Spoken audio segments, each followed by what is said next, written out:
Welcome back to round number 4, second to last Swiss round of our League Challenge here at Psycho Turtle in Pico Rivera, California. I am Dennis Geisler.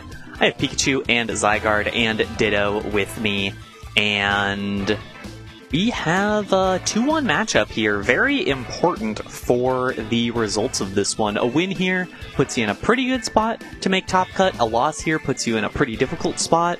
It'll really depend on what everyone else is able to do. We have Anthony and Matthew. Anthony running the Electabuzz, Volcarona, Rillaboom, Ursaluna Bloodmoon, Incineroar, and Alolan Ninetales. On Matthew's side, it's Garchomp, Tyranitar, Goldengo, Primarina, Hydreigon, and Corviknight. On Matthew's side, you do have that sand stuff with the Garchomp, the T-Tar, the Goldengo, the Corviknight, a lot of the kind of standard sand stuff over there, although it does have the Hydreigon as the Tailwind setter with the goggles, which is a nice little way to make that one work. On Anthony's side, it's a bit more conventional of a team. We're used to the Incineroar and the Rillaboom, and honestly the Bloodmoon around it. Some of the other ones, a little more rare, but still a fairly standard, bulky-ish offense kind of team. To get underway here, it is the Primarina and the Garchomp for Matthew. On Anthony's side, it is the Volcarona and the Ninetales. So off the bat, you have to figure out what you want to do with the Volcarona, whether you feel like you are able to keep it kind of standing around here, especially if it can get a Quiver Dance off. So it won't be doing too much without it, and it is a huge Terra Hog, so it kind of needs to Terra immediately, regardless.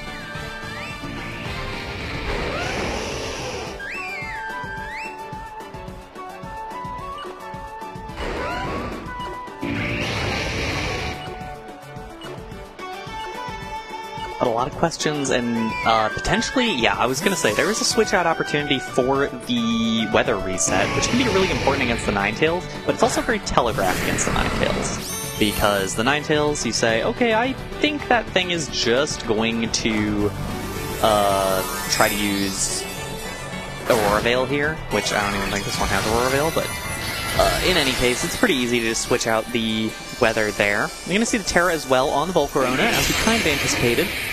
It's really the only thing on this team that really needs the Terra, so it doesn't feel too bad to use. Blizzard will miss the Primarina, doesn't do much damage to either. Heat Wave, double connects. Will it burn? No burns. And the Hyper Voice the other direction. Nice little chunk of damage. Not too much damage onto anything right here, to be perfectly honest, but I would say that advantages Matthew quite a bit, especially, 1, he got more damage down, and 2, he definitely is in a bit of an advantageous position now, being able to just click moves on the Tyranitar, and even on the Primarina. Kind of just sit around and use your moves.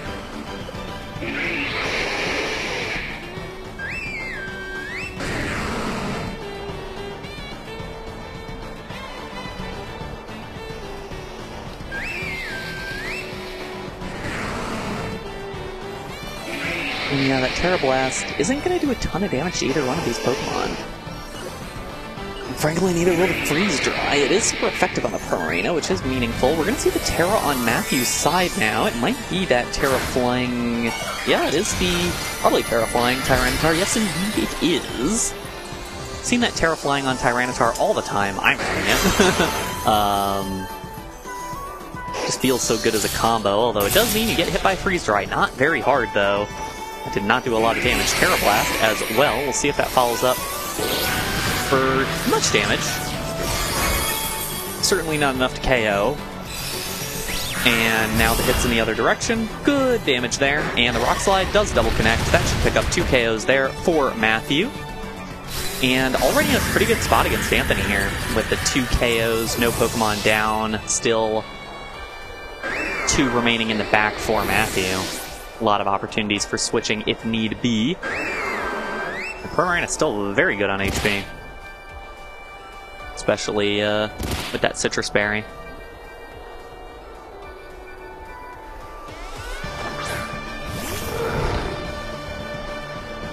Ursaluna and Electabuzz hit the field now, as the 2 in the back for Anthony. see what the decision is here. Electabuzz is fast, is the big advantage here. So it will outspeed all these Pokemon, I believe, and could lay down an Electro Web for Ursaluna and for damage, honestly. But we'll see a Protect on the Primarina. It might just be an attempt to get Tyranitar off the field here. There's the Electro Web. It will connect onto the Tyranitar. Does a bit of damage. Not enough to KO. We'll see if Tyranitar gets a move off. It will not. Hyper Voice will take it out. That does mean Matthew gets a switch, which is probably the most important thing here. Go into the Garchomp, potentially, and start laying down some damage. I mean, no real reason why you can't bring out Garchomp and start Earthquaking. Especially since you know the Terra is already burned.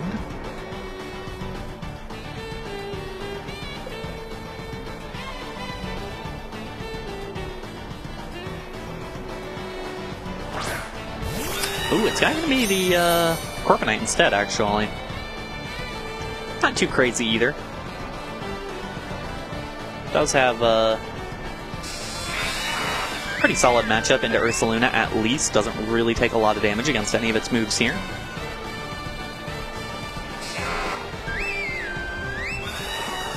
Just kind of sit there and set up. There's the Electro Web. Does good damage against the Primarina, honestly. And not terrible damage against the Electabuzz, although the Mirror Armor actually will drop Electabuzz's speed, which could be meaningful as this game goes on.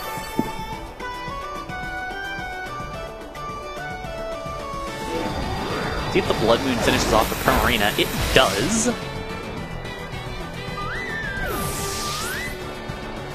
But where will the damage come from to take out the Corviknight here? Especially, ooh, goes for the Tailwind, actually. That is pretty interesting. I don't think the Tailwind was particularly necessary there, but I guess no reason not to. Still a very good position for Matthew to be in here.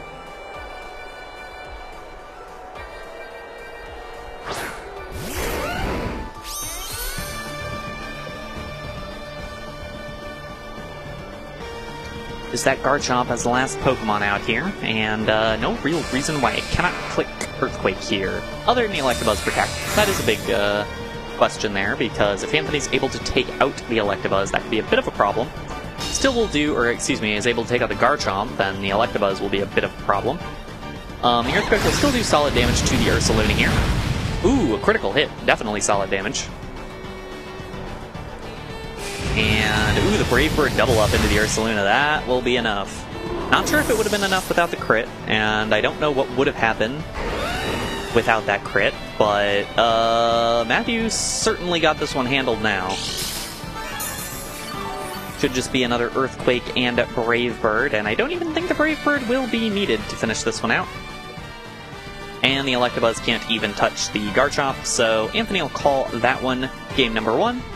And Matthew will move on to game 2. With a 1-0 lead. Both these players at 2-1 right now in round 4. Just to math things out a little bit. Going up to 3-1 is good because 4-1 definitely gets you into top cut. 3-2 with a loss to a 4-1 is much better than 3-2 with a loss to potentially another 3-2. So the math is a lot better if you're able to get up to 3-1 here. Obviously, depending on who you played earlier on in the bracket. And there's still plenty of other Pokemon to play. Still got to win as many games as you can, but definitely a relevant one for top cut consideration, and there are some points on the line for it, so Anthony will lock in pretty quickly. I'll be honest, I did not see what he locked in, so it will be a surprise to me as well as you. Or it'll be more of a surprise to me than it will be for you if you were paying attention. So.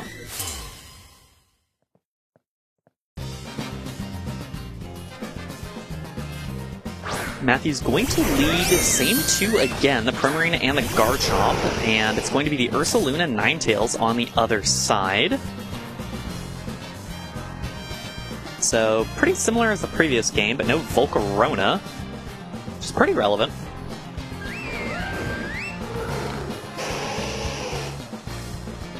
that then begs the question of what do you do now that you are not being threatened by the minimal damage and no real Terra threat of the Volcarona, and instead a bit scarier Ursaluna out here. Do you switch out the Garchomp into the Tyranitar still? No, you protect the Garchomp. It's not a bad call here. Ooh, double protect actually. Gonna just scout out what the play is, especially if it was a Blood Moon. That could be very good to stop a second one. What's the Icy Wind out of the Ninetales? And the bear wanted to Earth Power. Was reading the Tyranitar switch in that slot. So, a bit of a, not greedy, but certainly a aggressive prediction there for Anthony. Not going to be punished, but also not going to be rewarded. Now we'll see if that is the same play again. It's going to be the Garchomp switching out this time. Is it going to be the... It's got to be something that takes a normal move pretty well. It's going to be the... no, it's the Corviknight, actually. Icy Wind is going to come out, which is actually going to slow down the Ninetales with the Mirror Armor, which is pretty meaningful. As the Blood Moon now comes out, that should plink off of the Corviknight. Doesn't exactly plink off, but still pretty well takes that. And the Hyper Voice the other way will take out the Ursaluna, will do good damage to the Ninetales. And that puts Matthew in a very good spot now that the Ursaluna is down.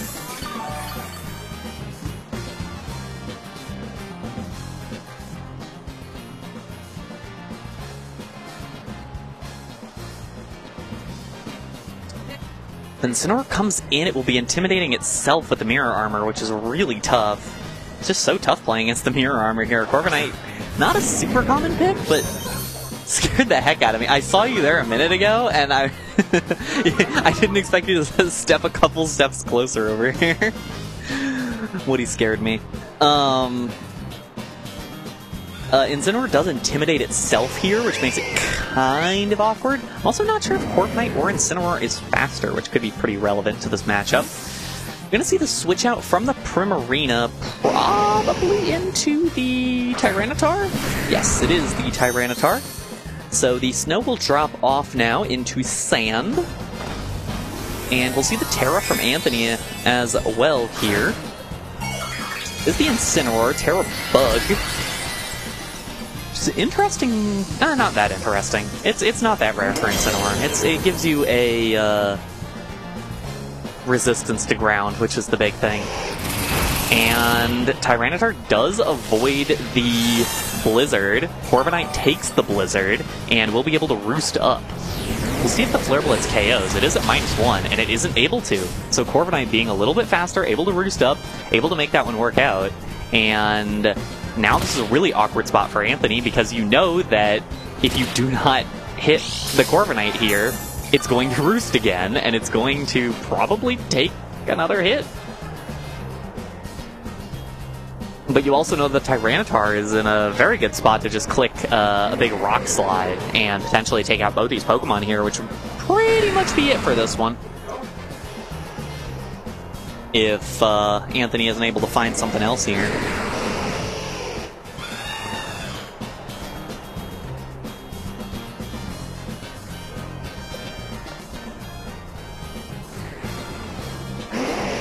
Certainly switch options here. It's going to be Incineroar swapping out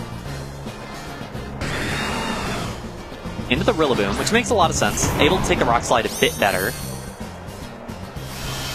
But also you put yourself in a spot where only the Rillaboom and the Incineroar will be remaining at the end of this turn. This is not ideal. Might just be gambling on a Rock Slide miss here. Might be the only way Anthony has out of this one, which is not really incorrect, I wouldn't think. Rock Slide does double connect. Does take out the Ninetales, and does honestly pretty good damage to the Rillaboom, to be perfectly honest. I think I said to be honest like 4 times in that sentence. And with a Terra flying, that Tyranitar is going to be in a really good spot to take out both these Pokemon. It will be at -1 now, which is worth noting, but both these Pokemon will actually be at -1. isn't nothing, but I mean, like, Tyranitar's pretty strong at this point. It's gonna be tough to stop. There's the Fake Out as an option. Matthew will just go out and Terra. Here's the Tyranitar. I mean, there's not a lot of damage threatening it is the big thing. No reason to Earthquake from Garchomp for so many reasons, but Dragon Claw, perfectly valid of an option. Gonna be the Dragon Claw into the Incineroar. Does some damage. Hey, you know what? Some damage is some damage. Does take a bit of recoil damage back. Although, wow, that is a KO with the Wood Hammer there from the Rillaboom. But it will also take a bunch of damage back. Rough Skin plus normal Wood Hammer recoil. The big problem is, can Anthony get this Tyranitar off the field? I don't think it can. Because the Rillaboom certainly can't, and I don't think the Incineroar is too capable either. It's gonna need a really nice Flare Blitz in order to do it, and that's even without considering that a basically full health Primarina is still in the back.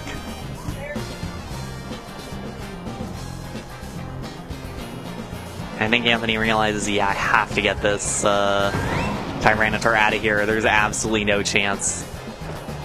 Wood Hammer into the T-Tar. Bit of damage, not a lot. And Rillaboom will take a bit of damage back. Hyper Voice, Primarina's second, does good damage, not enough for either of them to get KO'd. And it's Tyranitar next. Will take out the Incineroar, and Incineroar will not be able to find out if it would have been able to get rid of the Tyranitar. And that will be Matthew picking up the victory here. Nothing really to be done here with the Rillaboom. Will be taken out by either the Hyper Voice or the Terra Blast here. Or more likely Moonblast, actually. I doubt it will be the Hyper Voice here. Moonblast will be a bit more damage. That's not very relevant.